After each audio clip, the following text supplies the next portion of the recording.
ಬನ್ನಿ, ಇವತ್ತು ನಾವು ಸ್ನೇಹ ಮತ್ತು ತಂಡದ ಕೆಲ್ಸದ ಬಗ್ಗೆ ಒಂದು ಅದ್ಭುತವಾದ ಕಥೆಯನ್ನ ಕೇಳೋಣ. ಸ್ನೇಹಿತರು ಜೊತೆಗಿದ್ರೆ ಯಾವುದೇ ಸಮಸ್ಯೆಯನ್ನ ಹೇಗೆ ಸುಲಭವಾಗಿ ಬಗೆಹರಿಸಬಹುದು ಅಂತ ಈ ಕಥೆ ನಮ್ಗೆ ತಿಳಿಸ್ಕೊಡುತ್ತೆ. ಸರಿ, ಈ ಕಥೆ ಶುರುವಾಗೋದು ಚಿಂಟು ಅನ್ನೋ ಒಬ್ಬ ಪುಟ್ಟ ಹುಡುಗನಿಂದ. ಸ್ನೇಹಿತರು ನಮ್ಮ ಜೀವನವನ್ನ ಎಷ್ಟು ಸುಂದರವಾಗಿಸ್ತಾರೆ ಅನ್ನೋದನ್ನ ಅವನ ಈ ಕಥೆಯ ಮೂಲಕ ತಿಳಿದುಕೊಳ್ಳೋಣ. ನೋಡಿ, ಇಲ್ಲಿದಾನೆ ಚಿಂಟು. ಒಂದು ಸುಂದರವಾದ ಪಾರ್ಕ್ನಲ್ಲಿ ಆಟ ಆಡುತ್ತಿದ್ದಾನೆ. ಅವನ ಜೊತೆ ಯಾರಿದ್ದಾರೆ ಗೊತ್ತಾ? ಅದು ಅವನ ಪ್ರೀತಿಯ ಕೆಂಪು ಬಲೂನ್. ಅದು ಅವನಿಗೆ ಕೇವಲ ಬಲೂನ್ ಅಲ್ಲ, ಅವನ ಆತ್ಮೀಯ ಸ್ನೇಹಿತ.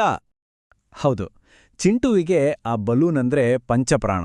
ಅದು ಕೇವಲ ಒಂದು ಆಟದ ಸಾಮಾನು ಆಗಿರಲಿಲ್ಲ, ಅದನ್ನೇ ತನ್ನ ಬೆಸ್ಟ್ ಫ್ರೆಂಡ್ ಅಂತ ಅನ್ಕೊಂಡಿದ್ದ. ಯಾವಾಗಲೂ ಅದರ ಜೊತೆನೆ ಮಾತಾಡ್ತಾ ಆಟವಾಡ್ತಾ ಇರ್ತಿದ್ದ. ಎಲ್ಲವೂ ಚೆನ್ನಾಗಿಯೇ ಇತ್ತು. ಆದರೆ ಇದ್ದಕ್ಕಿದ್ದಂತೆ ಏನಾಯ್ತು ಗೊತ್ತಾ? ಝುಮ್ ಎಂದು ಒಂದು ದೊಡ್ಡ ಗಾಳಿ ಬೀಸಿತು. ಈ ಗಾಳಿ ಒಂದು ದೊಡ್ಡ ಸಮಸ್ಯೆಯನ್ನೇ ತಂದೊಡ್ತಿತ್ತು. ಏನದು ಅಂತ ನೋಡೋಣ ಬನ್ನಿ. ಅಯ್ಯೋ ಪಾಪ, ಆ ಜೋರು ಗಾಳಿಗೆ ಚಿಂಟು ಕೈಯಲ್ಲಿದ್ದ ಬಲೂನಿನ ದಾರ ಜಾರಿ ಹೋಯಿತು. ಅಷ್ಟೇ ಅಲ್ಲ, ಅದು ಹಾರ್ತಾ ಹಾರ್ತಾ ಹೋಗಿ ಅಲ್ಲೇ ಇದ್ದ ಒಂದು ಎತ್ತರದ ಮರದ ಕೊಂಬೆಗಳಲ್ಲಿ ಸಿಕ್ಕಾಕೊಂಡ್ಬಿಟ್ಟಿತ್ತು. ತನ್ನ ಸ್ನೇಹಿತ ಹೀಗೆ ಸಿಕ್ಕಿ ಸಾಕಿಕೊಂಡಿದ್ದು ನೋಡಿ ಚಿಂಟುಗೆ ತುಂಬಾ ಬೇಜಾರಾಯಿತು. ಸರಿ, ಮೊದಲು ತಾನೇ ಅದನ್ನ ಬಿಡಿಸೋಣ ಅಂತ ಮರ ಹತ್ತಲು ಪ್ರಯತ್ನಪಟ್ಟ. ಆದರೆ ಆ ಬಲೂನು ಸಿಕ್ಕಾಕೊಂಡಿದ್ದು ತುಂಬಾನೇ ಎತ್ತರದಲ್ಲಿ. ಚಿಂಟು ಎಷ್ಟೇ ಕಷ್ಟಪಟ್ರೂ ಅವನ ಕೈಗದು ಸಿಗ್ಲೇ ಇಲ್ಲ. ಪಾಪ, ಅವನೊಬ್ನಿಂದ ಈ ಸಮಸ್ಯೆನ ಬಗೆಹರಿಸಲು ಆಗ್ಲಿಲ್ಲ. ಹೀಗೆ ಒಬ್ಬನೇ ಏನೂ ಮಾಡಲು ಆಗದೆ ಚಿಂಟು ಸುಮ್ಮನೆ ಕೂತಿದ್ದ. ಆಗ ಅವನಿಗೆ ಒಂದು ಬಹಳ ಮುಖ್ಯವಾದ ಪಾಠ ತಿಳಿತು. ಕೆಲವೊಮ್ಮೆ ನಾವು ಬೇರೆಯವರ ಸಹಾಯವನ್ನು ಕೇಳಲೇಬೇಕಾಗುತ್ತದೆ. ಅದರಲ್ಲಿ ತಪ್ಪೇನಿಲ್ಲ.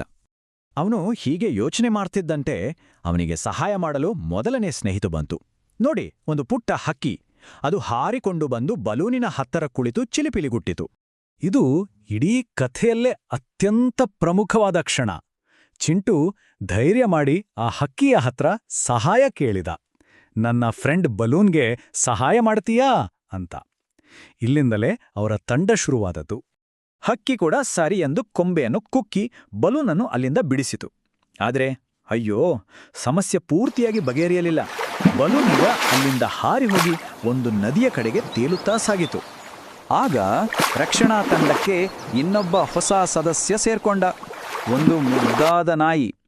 ಅದು ಬಾಲ ಅಲ್ಲಾಡಿಸ್ತಾ ಬಂದು ಬಲೂನನ್ನು ಹಿಡಿಯಲು ಚಿಂಟುವಿನ ಜೊತೆ ಓಡಲು ಶುರುಮಾಡಿತು. ಸೊ ಈಗ ಚಿಂಟುವಿನ ತಂಡ ಪೂರ್ತಿಯಾಯಿತು. ಚಿಂಟು, ಒಂದು ಹಕ್ಕಿ ಮತ್ತು ಒಂದು ನಾಯಿ. ನೋಡಿ, ಈ ಮೂರು ಸೇರಿ ಈಗ ಬಲೂನನ್ನು ಹೇಗೆ ರಕ್ಷಣೆ ಮಾಡ್ತಾರೆ ಅಂತ ನೋಡೋಣ. ಅವರೆಲ್ಲರೂ ಬಲೂನ್ನ ಬೆನ್ನಟ್ಕೊಂಡು ಹೋಗ್ತಿದ್ದಂತೆ ಅದು ಹಾರಿಯೋಗಿ ಒಂದು ಬೇಲಿಯ ಮೇಲೆ ಸಿಕ್ಕಾಕೊಂಡ್ತು. ಬಹುಶಃ ಇದೇ ಅದನ್ನು ಹಿಡಿಯಲು ಸಿಕ್ಕ ಕೊನೆಯ ಅವಕಾಶ. ಇಲ್ನೋಡಿ, ತಂಡದ ಕೆಲಸ ಅಂದ್ರೆ ಇದೆ.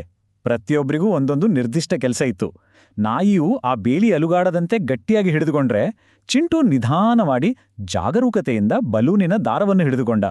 ನೋಡಿದ್ರಲ್ಲ, ಎಲ್ಲರೂ ಒಟ್ಟಾಗಿ ಕೆಲಸ ಮಾಡಿದ್ರೆ ಎಂತಹ ದೊಡ್ಡ ಸಮಸ್ಯೆಯನ್ನಾದರೂ ಬಗೆಹರಿಸಬಹುದು. ಇದೇ ಈ ಕಥೆಯ ಒಂದು ಅದ್ಭುತ ಪಾಠ ಅಲ್ವಾ? ಕೊನೆಗೂ ಎಲ್ಲರ ಪ್ರಯತ್ನದಿಂದ ಬಲೂನು ಸುರಕ್ಷಿತವಾಗಿ ಚಿಂಟುನ ಕೈಗೆ ಬಂತು. ಚಿಂಟು, ಹಕ್ಕಿ, ನಾಯಿ ಎಲ್ಲರೂ ಈಗ ಒಟ್ಟಿಗೆ ಸೇರಿ ತುಂಬಾ ಖುಷಿಯಾಗಿದ್ರು. ಹಾಗಾದ್ರೆ ಈ ಕಥೆಯನ್ನ ನಮಗೆ ಏನ್ ತಿಳಿಯಿತು? ನಿಜವಾದ ಸ್ನೇಹಿತರು ಕಷ್ಟ ಬಂದಾಗ ಯಾವಾಗ್ಲೂ ಸಹಾಯಕ್ಕೆ ಬರ್ತಾರೆ. ಸ್ನೇಹಕ್ಕಿಂತ ದೊಡ್ಡದು ಯಾವುದೂ ಇಲ್ಲ. ಒಂದು ಕ್ಷಣ ಯೋಚನೆ ಮಾಡಿ. ನಿಮ್ಮ ಜೀವನದಲ್ಲಿ, ನಿಮ್ಮ ತಂಡದಲ್ಲಿ ಯಾರೆಲ್ಲ ಇದ್ದಾರೆ?